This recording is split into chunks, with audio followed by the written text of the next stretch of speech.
saudade que eu tô de vocês. Você também tá com saudade? Se sim, comenta aqui pra gente sofrer junto. Boa noite, que Deus te abençoe, que Deus abençoe a sua vida, a sua casa, a sua família. O que me traz esperança é olhar para trás e ver quantos momentos bons nós já vivemos e ter a certeza de que logo nós estaremos juntos novamente. Meu convite para você é: deixa de lado tudo aquilo que tem te afastado de Deus, toda distração, e foque naquilo que Deus sempre fala ao seu coração nessa noite, porque o que Deus te pede não é o tempo todo. O que Deus te pede são momentos de atenção, e Deus vai falar com você aqui agora. Então preste atenção nisso, deixa de lado qualquer outra coisa. Deus não quer a sua atenção dividida, Deus não quer você olhando para lá e olhando para Ele. Deus quer que você dê prioridade para Ele. Então é hora da gente assumir um compromisso, é hora da gente ter maturidade, responsabilidade com aquilo que Deus sempre fala também. Então, na hora que a gente estiver louvando, deixa de lado, não fica mexendo no celular, não fique distraído, louve com todo o seu coração, com toda a sua alma, com todo o seu entendimento. Na hora da pregação, anote, absorva, tente tirar ao máximo aquilo que Deus tem para falar na sua vida e coloque em prática, porque é isso que faz uma pregação ser boa. Vamos orar? Pai, abençoe essa pessoa que está orando comigo agora. Pai, abençoe esse lar, abençoe essa família, abençoe que essa pessoa seja uma pessoa que vai marcar a geração dela, que vai transformar qualquer ambiente que ela chegar, que vai ser uma resolvedora de problemas. Pai, que hoje o Senhor possa falar conosco através do nosso louvor, que o Senhor possa receber, Pai, a nossa adoração, que o Senhor possa nos transformar, nos lapidar e nos moldar através da pregação de hoje, Pai. Que possamos cada vez mais estar atentos àquilo que o Senhor está fazendo no mundo, Pai. Em Teu santo e poderoso nome que nós oramos. Amém.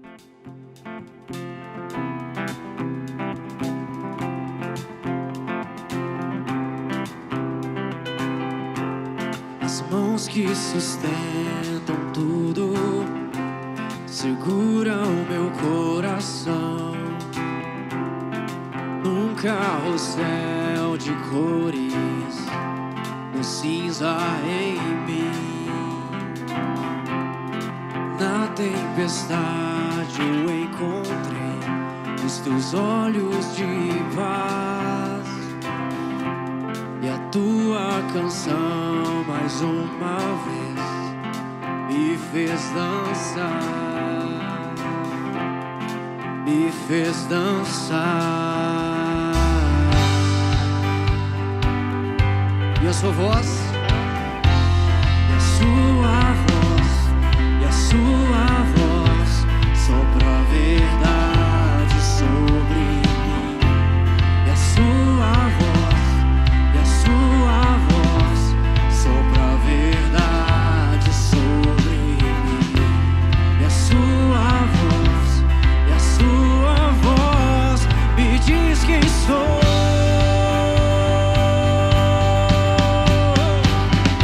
Pai das luzes, tudo vem de Ti e é para Ti.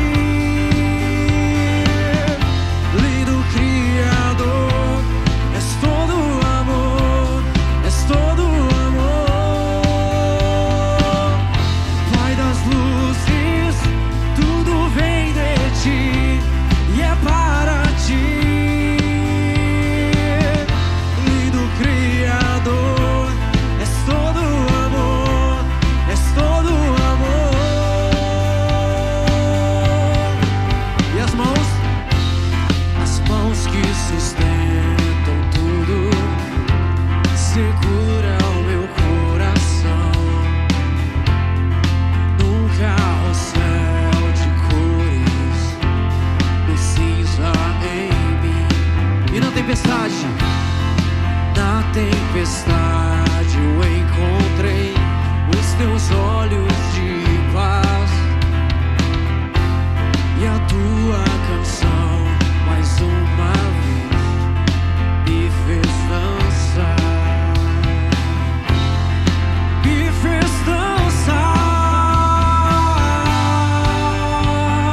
Erga suas vozes e diga a sua voz, a sua voz, e a sua voz sopra a verdade sobre mim. E a sua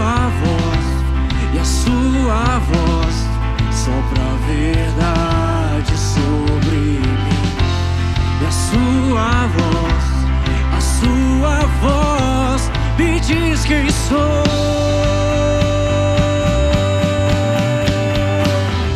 Pai das luzes, tudo vem de ti e é para ti. Lindo Criador, és todo amor, és todo amor. Pai das luzes, tudo vem de ti e é para ti. E Ele é lindo Criador, és todo amor, és todo amor. Todos juntos comigo. E a sua voz sopra a verdade sobre mim. E a sua faz o quê? Sua voz, e a sua voz sopra a verdade sobre mim. E a sua voz me diz quem sou.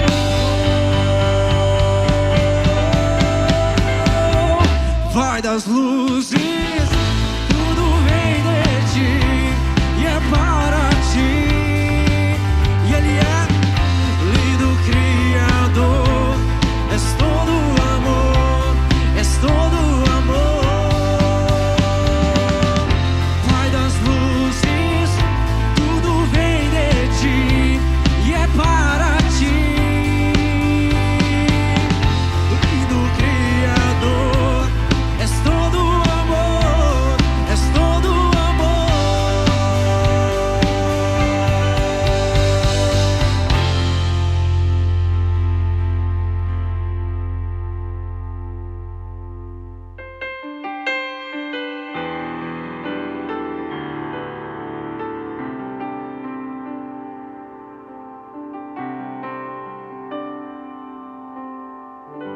No início eras a palavra, com Deus o Altíssimo.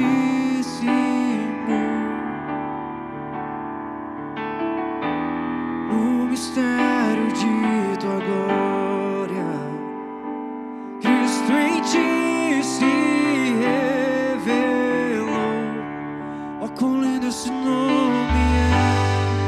Oh, quão lindo esse nome é! O nome de Jesus, meu Rei. Oh, quão lindo esse nome é! Maior que tudo Ele é. Oh, quão lindo esse nome é! Nome de Jesus. Oh, quão lindo esse nome é! Nome de Jesus.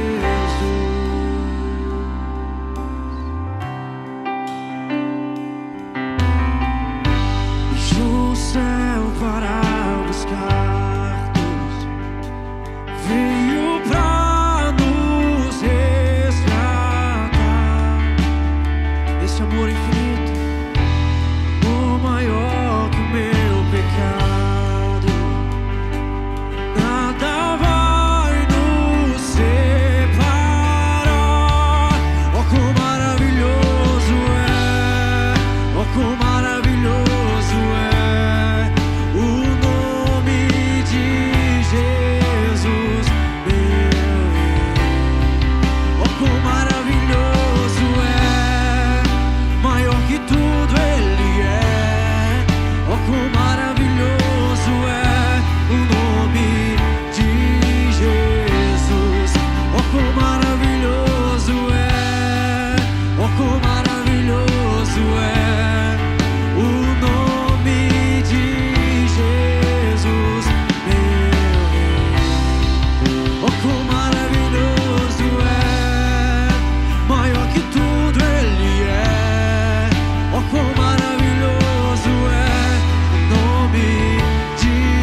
ressuscitaste, vivo está.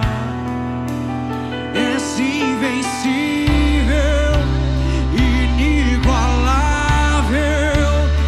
hoje pra sempre reina. Declare aí, levante suas mãos. Teu é o reino, tu é a glória, e acima de todo nome está. Poderoso, poderoso esse nome é. Poderoso esse nome é. De quem? O nome de Jesus. Poderoso esse nome é. Mais forte que tudo é. Poderoso esse nome é. O nome de Jesus. Poderoso esse nome é. Nome de Jesus. Poderoso esse nome é. Nome de Jesus. Hoje quem prega é um amigo meu que a gente teve o privilégio de estudar e trabalhar junto em São Paulo. É o Ismael. Ele é pastor na Igreja Brasil para Cristo de Vila Rica. E eu tenho certeza que Deus vai usar ele de maneira tremenda para falar o seu coração. Mas como eu sempre peço, anote, absorva, depois medite e reflita naquilo que Deus vai falar ao seu coração. Receba o Ismael com muito carinho, porque é um cara que eu considero muito. Vamos orar por ele?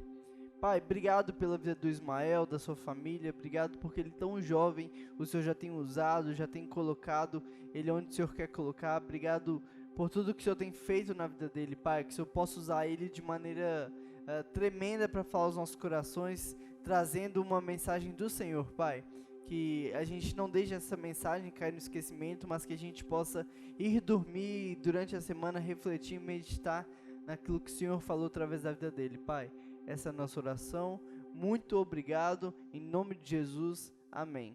Graça e paz, jovens da Primeira Igreja Batista de BH.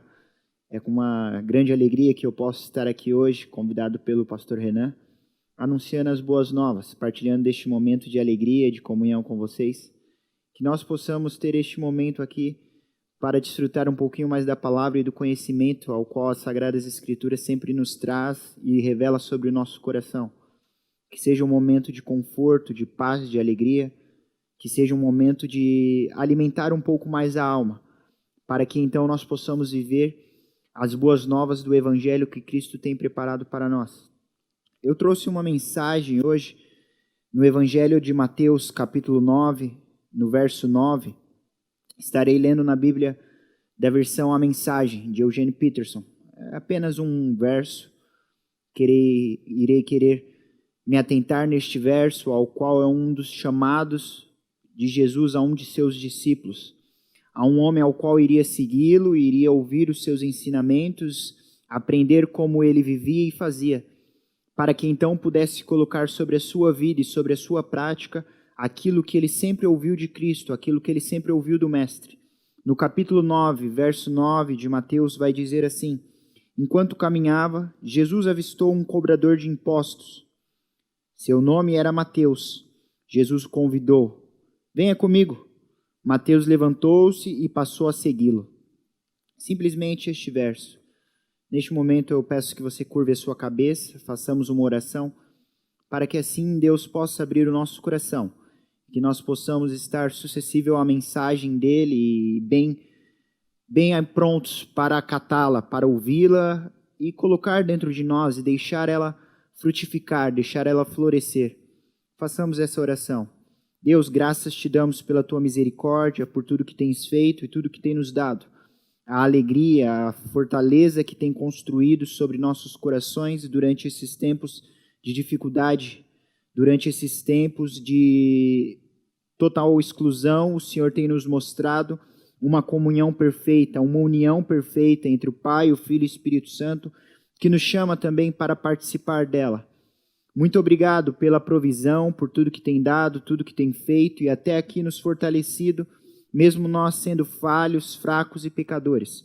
O Senhor tem colocado a tua graça, tem transformado a nossa alma, tem alimentado a nossa alma e nos deixado viver cada dia mais aproveitando dessa imensa misericórdia que é vista através do sangue de Cristo Jesus e que é vista em nossas vidas como forma de podermos respirar, de podermos caminhar, de podermos ter este momento de alimento e de vida. Que durante este culto, que durante esta pregação venha a ser aquele momento ao qual os nossos corações são quebrados, são transformados, são reconstruídos, são refeitos, e que através da Tua palavra possamos ouvir aquilo que o Senhor tem para ministrar em nosso coração, e que totalmente desligados das coisas e conectados somente em Ti, ainda que por uma tela, nós possamos ouvir esta mensagem e possa ministrar em nosso coração de uma forma que nós venhamos entender o propósito e o sentido de nossa vida. Em nome do Senhor Jesus Cristo. Amém. No capítulo 9, verso 9, voltarei a ler novamente. Enquanto caminhava, Jesus avistou um cobrador de impostos. Seu nome era Mateus. Jesus o convidou: venha comigo. Mateus levantou-se e passou a segui-lo. Mateus, ele escreve esse evangelho após ter aprendido e ter visto aquilo que Cristo ensinou. Em todos os chamados ao qual Mateus e os outros evangelistas vão mencionar, quando Jesus chega para chamar um apóstolo, é muito interessante. Os seus discípulos sempre têm um convite direto de Jesus Cristo, e são palavras poucas ao qual são transmitidas e dirigidas aos seus discípulos. Jesus nunca chega e fala mais de 3 palavras, mais de 4 palavras. Simplesmente ele chega e diz: venha comigo, siga-me, largue as suas redes, me acompanhe. São palavras rápidas, e é interessante que todos aqueles que ouvem as suas palavras rapidamente deixam as suas redes, deixam os seus afazeres, deixam os seus serviços e começam a seguir a Cristo. E começam a caminhar da forma que ele caminha e ver as coisas que ele faz e ficam admirados. Alguns com um pouco menos de fé, outros com mais fé, alguns com um pouco de ânimo, outros mais animados, mas todos param imediatamente e começam a seguir ele. Não é diferente com Mateus.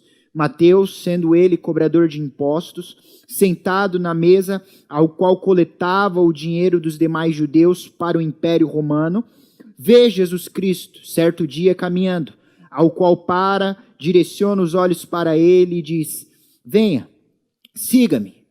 E então ele deixa a mesa, se levanta e começa a seguir Jesus. Começa então a caminhar com ele, a aprender daquilo que ele tem feito, curado os enfermos, expulsado os demônios, libertado os cativos.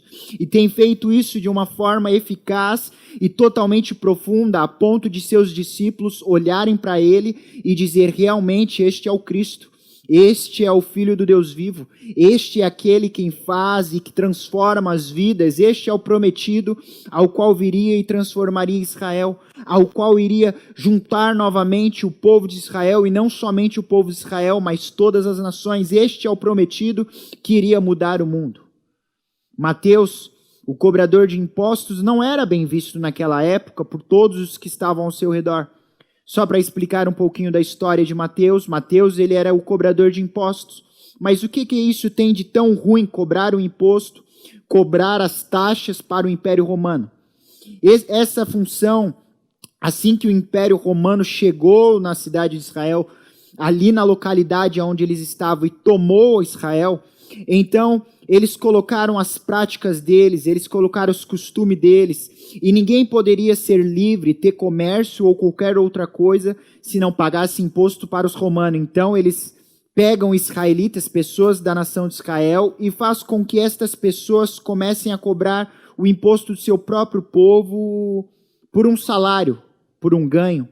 Então estes, ao qual cobravam os impostos, como Mateus, ficou mal visto, pois ficou sendo considerado como um traíra, ficou sendo considerado como alguém que não faz parte mais do povo, que não luta pela causa do povo, que não contribui com a causa do povo. Então agora todos que estão ao redor dele vê ele como um homem ruim, porque ele faz a atividade suja de cobrar o imposto, de tirar o dinheiro dos comerciantes daquela nação, de tirar o sustento de um pai, de uma mãe, de um filho, de uma filha, e fazia com que este dinheiro retirado fosse para o Império Romano.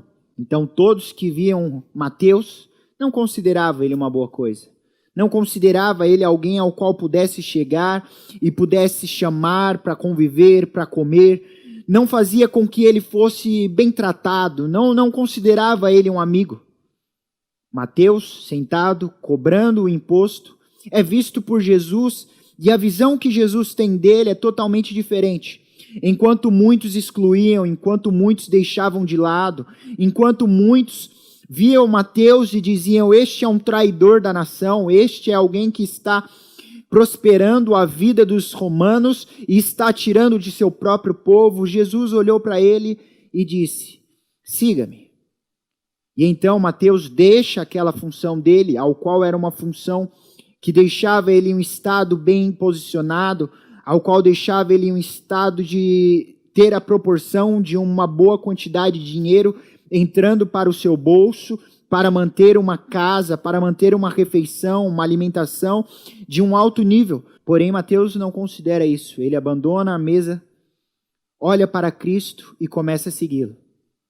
O mais interessante, ao qual Dietrich Bonhoeffer vai dizer, é que quando todos que são chamados seguem de imediato a Jesus Cristo, não é porque o chamado é bonito, não é porque o chamado é diferente, não é porque algo extraordinário e sobrenatural aconteceu para que eles seguissem, não. Ele vai dizer que o chamado só era eficaz porque era feito por Cristo. O chamado só era eficaz porque era feito por aquele ao qual trazia vida, trazia mudança, trazia restauração, e todos que ouviam a voz dele se sentiam não pressionados, mas convencidos, mas transformados pela voz da vida. O próprio Jesus vai dizer: eu chamo as minhas ovelhas e elas ouvem e me obedecem. Elas ouvem a voz do bom pastor e o seguem. Elas ouvem a voz ao qual as levará para o caminho de tranquilidade, de paz, de alegria. Mateus se levanta e começa a seguir Jesus Cristo, não porque foi um chamado sobrenatural, mas porque foi um chamado convincente. Nós, como igreja, temos que apurar os nossos ouvidos para que nós possamos começar como jovens, como crianças, como anciãos, a transformar as nossas vidas conforme Cristo chama a viver uma nova vida, e não conforme aos nossos desejos, mas sim conforme aquilo que tem sido traçado diante das Sagradas Escrituras, para que a nossa visão possa ser totalmente transformada e que o nosso caminho seja um só: o caminho para a graça, o caminho para a vida, o caminho para a alegria. Nós muitas vezes acreditamos que quando tomamos o caminho de Cristo ou quando aceitamos Jesus Cristo, todas as opções se cessam, que tudo acaba, que tudo tem fim e que nós devemos seguir um único caminho, que é Cristo Jesus. Isso é verdade. Nós sabemos que só há um caminho para Deus, não é todos os caminhos levam para Deus. Não é como os ditados populares que falam qualquer caminho leva a Roma ou qualquer caminho leva aos céus. Não. Só há um caminho, e Jesus Cristo disse: eu sou o caminho, a verdade e a vida, e quem não vem por mim não chega ao Pai. E ninguém pode chegar a Deus se não for por mim. Então a voz de Cristo Jesus é para o chamado eficaz e transformador para que possamos ter a intimidade com Ele e o conhecimento do Pai. Quando Filipe pergunta para Jesus, nos apresente o Pai, Jesus fala: Filipe, vocês andam tanto tempo comigo e não viram o Pai ainda? Pois eu te digo, quem me vê, vê ao Pai. Quem me vê tem a face, tem a visão do Deus vivo. Então agora, quando Jesus chama Mateus, ele tem esta visão, ele tem este entendimento de que algo diferente havia neste homem, de que algo diferente havia em Cristo Jesus, a ponto dele deixar tudo e seguir. E ele deixa. E deixando aquilo que trazia prosperidade, deixando aquilo que trazia um reconhecimento, ainda que não positivo, mas pelo lado dos romanos ele era bem visto, enquanto pela nação dos judeus, pelo seu próprio povo, mal visto. Ele ali sim tinha um certo privilégio. Ele tinha privilégios de manter uma casa, de manter alimentações, de manter uma vida social, ainda que não aplaudível, convincente, de estar tranquilo. Mas quando Jesus chama, não é para uma vida igual, não é para uma vida semelhante. Isso que temos que aprender. Quando nós apurarmos os nossos ouvidos, os nossos olhos e entendimento, nós veremos que quando Jesus nos chama, não é para uma estabilidade financeira, não é para uma estabilidade em grandes carros, em grandes casas, em grandes ministérios. Não, não é isso que Cristo nos chama. Ele chama para viver a simplicidade, Ele chama para viver a comunhão. Porque se nós continuarmos lendo, diz que Jesus então, após chamá-lo, convida ele para viver esta caminhada. Então eles vão para a casa de Mateus e ali eles se assentam e começam a se alimentar. E agora que estão se alimentando, algumas pessoas começam a olhar para Jesus, começam a olhar para Mateus, que está sentado à mesa, para aquela comunhão, para aquela partilha do pão, e ficam incomodadas. E chegam até a dizer: como é que pode o teu mestre, dizendo isso aos discípulos, como é que pode o teu mestre, Jesus, sentar à mesa com este tipo de gente, com esse tipo de ralé, essas pessoas que são traíras? E então Jesus, ouvindo isso, ele vai dizer: eu não vim para aqueles que estão são, eu não vim para aqueles que estão bem financeiramente, bem ministerialmente. Não vim para esses que estão com as suas vidas estabilizadas e tranquilas. E eu não estou pregando aqui dizendo que não possa ter. Pelo contrário, a caminhada e a intimidade com Cristo sempre nos proporcionará esta vida de ter algo palpável, visível, um ministério bem edificado, uma vida financeira equilibrada, ter uma vida conjugal alimentada pela vida de Cristo, um namoro e um relacionamento com a paz do Deus vivo, ao qual faz com que nossa caminhada seja sempre frutífera. Porém, quando eles olham para este tipo de pessoa, como Mateus, eles não sabem vincular um Mateus na vida, sendo um traidor, um excluso da sociedade, um marginalizado, sentando à mesa com Cristo. E então Cristo vem e diz: eu não vim para aqueles que estão bem, eu vim para os que estão doentes. Esta doença pode ser tratada como vários tipos de doença espiritual, física, financeira, seja qual for. Ele fala: eu vim restabelecer a ordem. E depois que Mateus começa a ver esta perspectiva de uma restauração da ordem, ele é um dos evangelistas que vai mais dizer a respeito da vinda do reino de Cristo. Ele vai usar mais de 10 vezes o termo: o reino de Deus é instalado, o reino de Deus chegou, o reino de Deus se manifestou, o reino de Cristo é anunciado, o reino de Cristo é proclamado. Ele é um dos evangelistas que vai apresentar a manifestação de Deus com uma forma totalmente diferente, totalmente radical, totalmente transformadora. Então a visão que as pessoas tinham a respeito do reino de Deus começa a mudar aqui. Não somente com Mateus, mas todas as narrativas que Mateus começa a tratar no Evangelho. Ele vai mostrar que aqueles que são marginalizados, aqueles que são deixados de lado, ou literalmente nas palavras de Cristo, aqueles que são doentes em alguma área social, espiritual ou material, são agora alcançados pelo reino de Deus.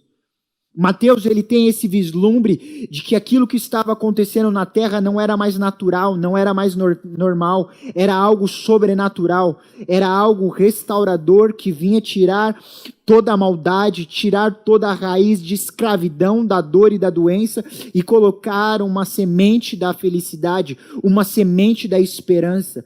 Ao chamado de Cristo se encontra a semente da esperança que se floresce nos corações daqueles que estão abertos para que então possa nascer um fruto de vida.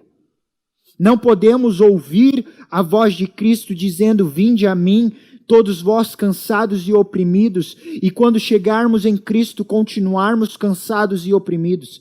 Porque se chegarmos diante de Cristo, Ele, primeira coisa que fará é retirar o nosso cansaço, é retirar o nosso fardo, é tirar a nossa agonia, é tirar a nossa dor e plantar no mais profundo do nosso coração a raiz que crescerá e frutificará a alegria, a paz, o renovo. Não há possibilidade de ouvir a respeito do chamado de Cristo e não vincular o mesmo chamado à graça operante, à graça preciosa de Deus que faz com que a nossa caminhada seja trilhada pelo caminho da alegria, pois cada passo que damos pode às vezes ser tortuoso, pode ser às vezes duro, pode ser difícil. A vida neste mundo pode ser algo cruel, algo que traz angústia às vezes, mas tenha certeza que aqueles que caminham no caminho que Cristo tem proporcionado, chamado e construído, jamais irão ser desamparados. Jamais irão se perder. Jamais irão ficar confundidos. E o chamado tem muito a ver com isso, com um propósito. O chamado de Cristo tem muito a ver com isso, com uma determinação que tomamos em nossa vida. Porque quando decidimos algo, quando tomamos e temos a oportunidade de tomarmos as nossas decisões de como vamos seguir a Cristo, de como vamos viver, de como vamos trabalhar, de como vamos agir, essas decisões irão trilhar os nossos passos e os nossos caminhos. Essas decisões irão fazer com que nós vamos seguir um passo ao qual não irá se desviar, mas que será reto, que será digno, que será verdadeiro. Ao mesmo tempo que o chamado de Cristo nos traz uma nova provação, um novo teste, que traz novas dificuldades, ao mesmo tempo ele retira dos nossos caminhos, ele retira do nosso pensamento toda a questão de dúvida. Porque quando decidimos caminhar a Cristo, não há mais alternativas contrárias, não há mais outras alternativas. Cristo é o caminho é um, e viveremos e seguiremos Ele. Colocando isso para o caminho prático ao qual Mateus decidiu seguir a Cristo. Ele estava sentado na mesa, cobrando impostos, como era a sua profissão de costume. Ele ouve o chamado de Cristo, ele se levanta e começa a seguir a Cristo. Não há nenhum momento na história que diz que Mateus voltou para a mesa para coletar novamente impostos. Não há nenhuma parte do evangelho ou da história que diga que ele voltou para o caminho que ele andava, que ele vivia. Porque quando ele tomou a decisão de seguir a Cristo, decisões como a mesa de cobrança de impostos, trabalhar para o Império Romano, viver esta vida de exclusão já não fazia mais parte da vida dele. Agora, quando ele tomou o propósito em sua vida e a decisão de seguir a Cristo, uma única coisa ficou certa: Cristo me chamou e agora irei viver e seguir os passos dele, sem outras alternativas. A decisão agora é unânime. Se Cristo me chamou e eu decidi segui-lo, não há mais outras opções. Mateus ouve isso e é como se fosse um abraço em sua alma, porque ao mesmo tempo que Cristo chama, ele deliberadamente lança a graça, lança os braços, lança uma voz de consolo. Mateus deve ter dito naquele momento: todos dizem para eu sair dessa nação, todos me excluem, todos mandam eu ir embora, todos fazem com que eu não seja mais valorizado, mas este homem agora chega me chamando. Ele me convida a caminhar com ele. E o chamado naquela época a viver discipulado e mestre, discipulador e discipulado, era algo tão forte a ponto daquele que era chamado abandonava tudo para ficar à disposição de seu mestre. O chamado era tão forte, volto a repetir, a decisão era tão profunda que coisas como: será que eu devo seguir outro mestre? Será que eu devo me sujeitar a outra profissão? Não existia mais. Será que eu devo fazer meio turno em seguir meio turno a Cristo e o outro meio turno trabalhar? Não existia mais. Se ele se comprometia a seguir aquele mestre é que iria alimentá-lo, aquele mestre é que iria dar a moradia, aquele mestre é que daria as condições para que ele pudesse continuar vivendo. Cristo, ele vai dizer isso em todas as palavras ao qual ele sempre lança. Ele sempre diz: a vida não será mil maravilhas, vocês terão aflições, vocês terão dificuldades, mas tenham bom ânimo, pois a graça está sobre vocês, pois a graça está sobre o coração de vocês, porque a todo momento eu caminharei com vocês e deixarei claro que a minha presença é inabalável, A minha presença é inconfundível. Quando Cristo fala, as minhas ovelhas ouvem a minha voz, Ele está deixando o senso de clareza profundo. Ele está deixando o senso de convicção cada vez mais profundo. Ele está colocando a graça sobre a nossa vida, e não uma graça barata, mas uma graça preciosa. Não a graça que justifica o pecado, mas uma graça que justifica o pecador. Porque o discípulo não pode confundir o Cristo, não pode confundir aquele que faz o chamado, porque aqueles que confundem o Cristo, que confundem aquele que faz o chamado, podem confundir e acabam se justificando porque cometem tal pecado, porque comete tal falha, porque está desviando do caminho. E então começam a se utilizar da graça para justificar os seus erros, e não se utilizam da graça para aprofundar os passos no caminho de Cristo. É isso que é dito, é isso que é mostrado. Quando Jesus fala, Mateus, venha, me siga, é para um caminho ao qual a graça irá proporcionar os caminhos abertos, a visão limpa, o ouvido cada vez mais aberto para ouvir aquilo que Cristo tem a dizer, um coração mais quebrantado, um coração mais contrito, pois a graça justifica o pecador, para que o pecador possa ter uma intimidade verdadeira com Cristo. Aqueles que continuam barganhando com a graça barata não podem aprofundar seus relacionamentos com Cristo, não podem sentar à mesa e, como Mateus, experimentar a inclusão, experimentar o abraço divino.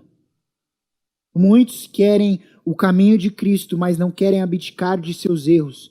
Muitos querem tomar a decisão de seguir a Cristo e ter o propósito em seu coração de viver o Evangelho de Deus, mas não querem se comprometer e dizer como Paulo, as coisas para trás eu esqueço e uma única eu traço agora, que é colocar a visão em Cristo e percorrer o caminho e focar no alvo que é Jesus Cristo e chegar nele e caminhar diante dele e viver diante dele. Então muitos querem a nova vida, muitos querem os novos passos, muitos querem ar novo, ares novos, mas não querem o sacrifício de abandonar a mesa, de abandonar aquilo que é a provisão feita pelas nossas próprias mãos, pelas forças de nossos braços. Nós que somos jovens, quando estamos caminhando, é bem difícil, porque as decisões, elas são diversas, as decisões são variadas, as questões são diversas para onde eu vou, o que eu vou fazer, o que eu vou trabalhar, qual vai ser a minha profissão, como eu vou viver a minha vida, como eu vou agir, com quem eu vou namorar, com quem eu vou me relacionar, qual o círculo de amizade que eu vou construir. Durante o período da faculdade, com quem eu vou me relacionar. Isso tudo vai criando diversas perguntas. O famoso pode, não pode, o que eu posso, o que eu não posso, o que eu devo, o que eu não devo. E o caminho começa a ficar cada vez mais turbulento, a caminhada começa a ficar cada vez mais difícil. São tantas coisas entrando em nossa mente, invadindo o nosso pensamento, que a nossa visão, a nossa mente começa a ficar desorientada. E começamos a nos perguntar para Cristo, o que devo fazer? O que eu devo fazer? Como eu devo agir? Como eu devo pensar? Como eu devo me comportar? Então Cristo fala, qual foi a sua decisão ao meu chamado? Qual foi a sua decisão diante daquilo que eu propus para você? Diante daquilo que as Sagradas Escrituras propõem aos nossos corações? Em qual estágio nós estamos? Nós estamos no estágio daqueles que se consideram bem? Ou no estágio daqueles que se consideram doentes? Porque quando Cristo chama, é totalmente importante sabermos onde estamos. Porque Ele só pode levar pessoas para um lugar melhor quando essa pessoa sabe onde ela está. E essa pessoa, ao mesmo tempo, só pode saber onde ela está quando ela olha para Cristo e vê onde Ele está. Porque Cristo é a referência de perfeição e de padrão. Então, todas as vezes que olhamos para Cristo, Nós elevamos a nossa régua e o padrão da qualidade e da nossa perfeição. Agora, quando olhamos para nós mesmos, nós temos que reconhecer que a nossa qualidade e o nosso padrão não está de acordo com o padrão de Cristo. É por isso que Paulo vai dizer que nós somos restaurados de glória em glória, para que nós possamos chegar à estatura daquele que é perfeito, do homem perfeito, que é Cristo Jesus. Então, todas as vezes que nós olharmos para as nossas condições e olharmos para a condição de Cristo, nós iremos ver aquilo que há de melhorar em nós, aquilo que há de melhorar em nossa vida. Por isso que quando nós olhamos para as Sagradas Escrituras, se ela não estiver nos incomodando, há uma mudança. Veja o modo como você está relendo e lendo a palavra de Deus, porque algo está de errado. Se ela não está transformando a sua vida, se ela não está transformando o seu padrão de qualidade, se ela não está transformando o seu critério de justiça, e não uma justiça mesquinha, de exclusão, mas uma justiça de amar a vida em Cristo, de amar a santidade, de abominar o pecado. Então nós precisamos voltar os nossos olhos e pedir misericórdia a Deus, para que Ele possa se compadecer de nossas almas e dar em nosso espírito a verdade da compreensão que o Espírito de Cristo deixou. Tem uma frase que é muito impactante, ao qual diz assim: a graça de Deus, ela é de graça, não custa nada, mas o discipulado irá lhe custar tudo. A graça não tem preço para ser pago, mas o discipulado irá lhe custar tudo o que você tem. Porque no momento que decidimos ser discípulos, todas as outras coisas ficam de lado. E o padrão agora é Cristo. E agora a satisfação é se parecer com Cristo. É viver com Cristo. É viver para Cristo. Paulo vai dizer: em tudo que fizer, faça para a glória de Deus. Tudo que você for fizer, seja comer, seja trabalhar, seja estudar, seja feito da melhor maneira, para que Deus seja exaltado. Mateus, ele escreve este evangelho. E durante este evangelho, aquele que tiver a oportunidade de ler capítulo por capítulo, você poderá enxergar agora sobre essa nova ótica, ao qual Mateus vai apresentando o reino de Deus cada vez mais profundamente nos corações, nas vidas, no país de Israel, nas vidas dos judeus, nas vidas daqueles que são marginalizados, daqueles que são considerados gentios, daqueles que são considerados excluídos, porque ele foi um desses. Porque ele foi alguém totalmente afastado de seu convívio em sua própria nação. Mas Jesus integra ele novamente em uma comunidade, em uma vida de união, em uma vida de amor e paz. Ele não tem mais o sentido e o propósito de traçar uma nova perspectiva, porque a perspectiva que Cristo anunciou a ele já estava boa. Venha comigo, siga-me. Viva o que eu tenho para te anunciar e te apresentar. Viva agora o que eu tenho para colocar em sua vida, o que eu tenho para apresentar, para que você venha caminhar e não se dispersar com as coisas do mundo. Este reino ao qual ele escreveu diversas vezes, ele entendeu. Nós precisamos começar a entender aquilo que Cristo tem mostrado e anunciado.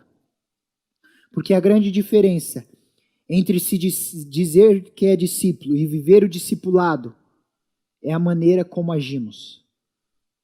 Porque há muitos que se dizem discípulos, mas não seguem o mestre. E há muitos que seguem o mestre, que podem anunciar com a sua boca cheia e dizer: eu sou um discípulo de Cristo, pois eu encontrei nele a restauração de todas as coisas, pois eu encontrei nele a perfeição de todas as coisas, pois eu pude ver em seus olhos que o chamado é perfeito, é verdadeiro, é puro, é atrativo. Agora resta apenas viver aquilo que as consequências do discipulado traz, que irá lhe custar tudo. Irá lhe custar todas as provisões que você tem feito Irá lhe custar tudo aquilo que você tem acreditado fielmente que é algo bom, porém que às vezes está trazendo uma dependência humana e não divina. Então que nós venhamos olhar, igual Mateus olhou, uma vida voltada em Cristo, centrada nele, para que nós possamos viver o discipulado verdadeiro.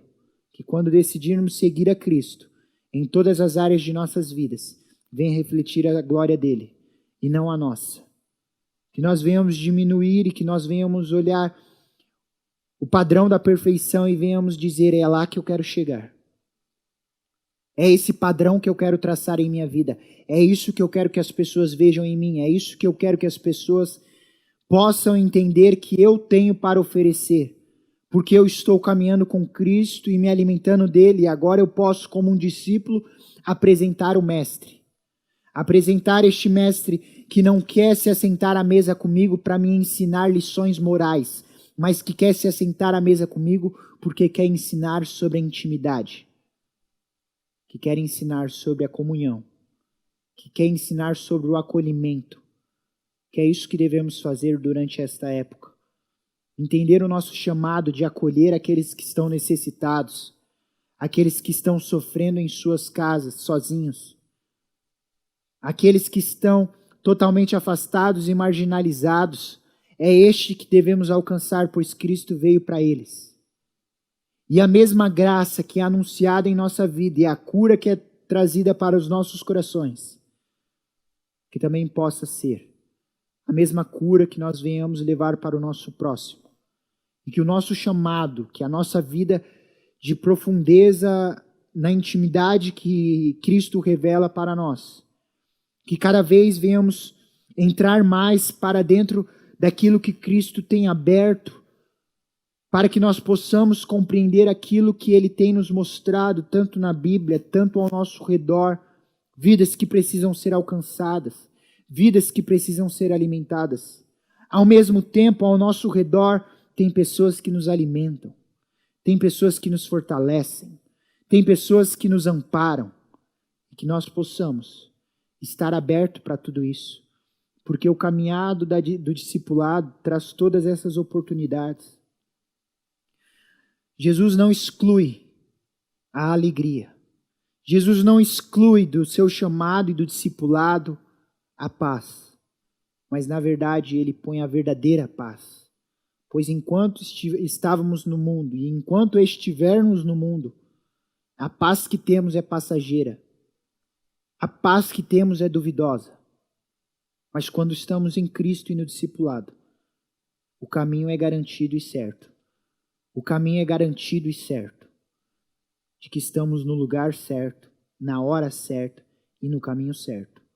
Porque agora que decidimos seguir a Cristo, o nosso dever é viver como Cristo, é andar como Cristo e é colher os frutos de Cristo, ao qual também podem florescer através de nossas mãos, que rega, que planta e que Cristo também nos fará colher, ainda nesta vida. Mas para isso, é necessário tomar o caminho do discipulado, como Mateus se levantou daquilo que era a sua renda e sua tranquilidade, sua mordomia, e então tomou a seguir o caminho de Cristo. Jesus disse, o Filho do Homem não tem nem aonde repousar a cabeça. Mateus não se preocupou onde iria dormir. Mateus não se preocupou o que iria comer. Mateus não se preocupou o que iria vestir. Ele só se preocupou em ouvir a voz de Cristo e segui-lo. Que esse seja o meu coração e o seu coração. Que nós venhamos estar totalmente dispostos a se achegar a Cristo e deixar Ele iluminar os nossos olhos e ver o caminho precioso que Ele tem. Essa graça preciosa que nos traz alegria, que justifica nós como pecadores e que nos coloca a viver uma vida de santidade, de prazer, de alegria. Um caminho que trará convívio com pessoas boas, um convívio de discípulos, um caminho de comunhão entre Pai, Filho e Espírito Santo e todos os santos espalhados pelo mundo. Que este caminho proporcione para mim e para você algo que nós nunca vivemos e que nunca experimentamos. aonde estivermos, na escola, faculdade, trabalho, dentro de casa, na rua, que aonde estivermos, a única coisa preciosa que nós venhamos ter em nosso coração é a certeza que somos discípulos. Porque aquele que tem a convicção em seu coração que é discípulo, não se perde, não se engana e não se cansa. Que você possa ser o discípulo de Cristo, para anunciar as boas novas, para colher frutos e para estar decidido a fazer a diferença. Na sua igreja, na sua casa, aonde você estiver, que este ministério te alcance, pois o discipulado, ao entrar e aprender o que é o ser discípulo, nós acatamos a uma vida de viver para Ele, de entregarmos tudo que temos a Ele e de dependermos somente a Ele. E isso se torna o nosso ministério. Muitos dizem, ministério é só para aqueles que estão dentro da igreja, só para aqueles que exercem cargo pastoral, cargo de obreiro. Não. Todos podem ser ministros de Cristo. Pois aqueles que são discípulos já ministram o caminho da verdade. Todos aqueles que são discípulos ministram o caminho para a graça. Que você possa ser e ministrar esta graça que Deus colocou em sua vida e que a sua vida pode mostrar a outros. Esteja sempre aberto e no caminho certo. Que Cristo abençoe a sua vida e o seu coração, a sua casa e a sua família. Que façamos uma oração agora para que esta graça inunde cada vez mais e o discipulado nunca se perca de nossa mente e do nosso coração. Amém? Pai, graça te damos porque o Senhor nos mostrou esse discipulado. Nos mostrou este caminho. Não um caminho alternativo, mas um caminho único. Um caminho único para a paz, um caminho único para Deus.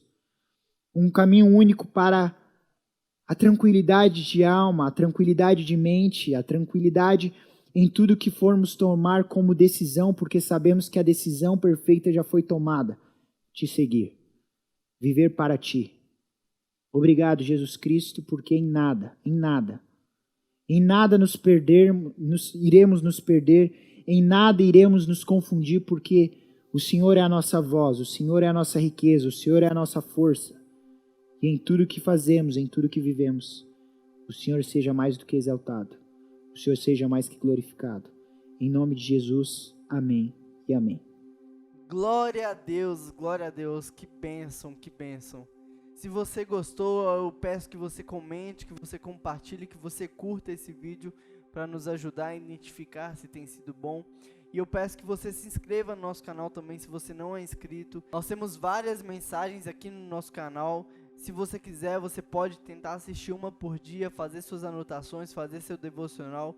Eu tenho certeza que vai ser muito edificante para você. Se você quer entrar em contato com a gente, manda uma mensagem para esse número aqui embaixo. Vai ser uma honra para a gente poder entrar em contato, te servir de alguma forma. E que Deus te abençoe, te dê uma semana incrível, cheio da presença dEle. E que você possa ser luz na vida das pessoas, que você possa acordar cada dia pensando como você pode servir, como você pode amar e como você pode ser um referencial de Jesus Cristo, onde quer que você esteja. Uma ótima semana, que Deus te abençoe e grande abraço.